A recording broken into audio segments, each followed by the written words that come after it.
నమస్తే welcome to AP news. ఉదయం పార్వతీపురం పురపాలక సంఘ కార్యాలయ ఆవరణలో పార్వతీపురం పట్టణ సిపిఎం కార్యదర్శి గొర్లి వెంకటరమణ ఆధ్వర్యంలో పట్టణ కమిటీ పట్టణ సభ్యులు జగనన్న కాలనీలో బడికి గుడికి ఉంచిన స్థలంలో ఆక్రమణలు తొలగింపుపై చర్యలు చేపట్టడం లేదని అసహనం వ్యక్తం చేశారు.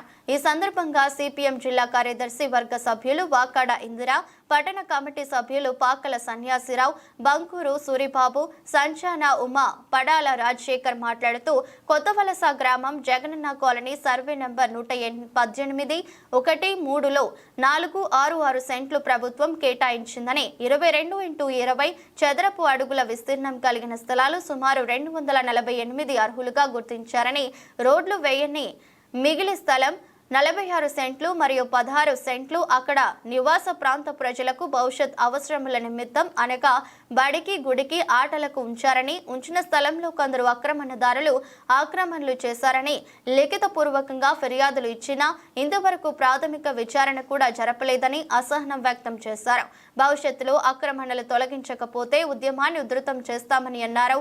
ఈ కార్యక్రమంలో Hanumanthuramu, Gedda Tulasi, Gowramma, Chokkapu Chandramouli, Eswar, Janaki, Shanthi, K Raju, Chiranjeevi, R Raju, I Rohini మరియు సిపిఎం అభిమానులు పాల్గొన్నారు.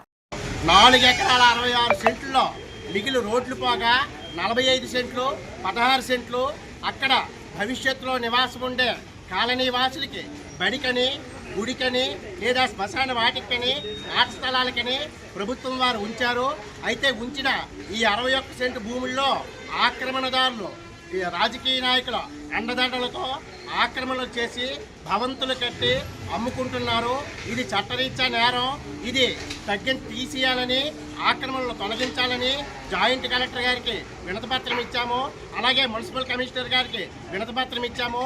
ఈ రోజు వరకు అధికారులు ఎవరూ కూడా ప్రాథమికంగా కూడా విచారణ చేయలేదు. అందుకే ఈ నిరసన కార్యక్రమం తెలియజేస్తున్నాం.